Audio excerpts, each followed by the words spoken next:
एक लड़की अपने बहरे और गूंगे माता पिता को एक डॉक्टर के पास ले जाती है जो इंटीमेट से जुड़ी बीमारी का इलाज करता है। पापा जो बातें बताते हैं उन्हें सुनकर लड़की इतनी शर्मिंदा हो जाती है कि कुछ बोल ही नहीं पाती, लेकिन फिर भी वो हिम्मत करके डॉक्टर की सारी बातें अपने मम्मी पापा को साफ साफ समझा देती है, क्योंकि उस फैमिली में वही अकेली है जो ठीक से सुन सकती है। हर सुबह वो उठती है, अपने मम्मी पापा को उठाती है और फिर सब साथ में मछली पकड़ने जाते हैं। सुबह तक काम करके फिर वो स्कूल जाती है। इस वजह से उसे हमेशा नींद नहीं मिल पाती और वो थकी थकी सी रहती है। अपने घर की हालत की वजह से उसके स्कूल के दोस्त भी उसे ताना मारते हैं, कहते हैं तेरे से तो मछली की बदबू आती है। एक दिन उसने अपने क्रश के साथ कोयर ग्रुप में नाम लिखवाया। सबको एक एक करके गाना गाना था, लेकिन जब उसकी बारी आई तो वो डर के मारे क्लासरूम से भाग गई। रात भर रोने और खुद को समझाने के बाद अगली सुबह वो टीचर से माफी मांगने पहुंची। जब टीचर को उसके घर की सिचुएशन पता चली तो उन्होंने लड़की को समझा और सपोर्ट किया। अगले दिन जब प्रैक्टिस हो रही थी तो टीचर ने उसकी सिंगिंग टैलेंट देख ली और फिर उसे बोला कि उसे बर्कली कॉलेज ऑफ म्यूजिक के लिए अप्लाई करना चाहिए। जब उसने ये बात अपने फैमिली को बताई तो कोई उसे समझ ही नहीं पाया। वो घर पर उस लड़के के साथ प्रैक्टिस कर रही थी। उसकी आवाज सुनकर माहौल थोड़ा रोमांटिक सा हो गया,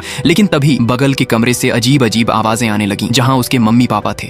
लड़की ने जल्दी से कमरे की लाइट ऑन ऑफ की ताकि उन्हें याद दिला सके कि और लोग भी घर में हैं। मम्मी पापा को तो कुछ और ही लग गया। उन्होंने लड़के को कहा पहले हेलमेट पहन लो, फिर लड़ाई करेंगे। ये सुनकर लड़की ने शर्मिंदगी में उस लड़के को घर से भेज दिया। लेकिन अगली सुबह स्कूल में सब उसका मजाक उड़ा रहे थे, क्योंकि वो लड़का सबको बता चुका था। लड़का पीछे पीछे आया और बोला मैंने तो सिर्फ एक दोस्त को बताया था, मुझे क्या पता था बात फैल जाएगी। लेकिन लड़की ने माफ नहीं किया। अब वो हर दिन अपने मम्मी पापा के काम में हेल्प करने लगी। धीरे धीरे उसने फैमिली बिजनेस को सेट कर लिया, लेकिन इतनी थकी रहती थी कि टीचर के ट्यूशन में ही सो जाती थी। टीचर ने कई बार सहा, लेकिन फिर डांटना पड़ा। फिर एक दिन उसकी माँ ने बोला टीवी चैनल वाले इंटरव्यू लेने आ रहे हैं, तू रहेगी तो बात हो पाएगी। लड़की फिर से फैमिली के लिए अटक गई। जब वो टीचर के घर पहुंची तो बहुत लेट हो चुकी थी। गुस्से में उसने घर वालों से कहा मैं हमेशा तुम्हारे लिए नहीं रह सकती, मेरे भी सपने हैं। लेकिन जिस दिन वो अपने पापा के साथ समंदर नहीं गई, उसी दिन कोस्ट गार्ड वालों ने पकड़ लिया और फाइन कर दिया। अब फिर से मछली पकड़ना जरूरी था। न सिर्फ फाइन भरना था, बल्कि नाव पर कोई नॉर्मल सुनने वाला इंसान भी जरूरी था। पापा ने सोचा नाव बेच देते हैं, लेकिन लड़की ने कहा ठीक है, मैं अपना सपना छोड़ दूंगी। ये सुनकर उसका भाई गुस्से में बाहर निकल गया, क्योंकि उसने अपने दोस्त से सुना था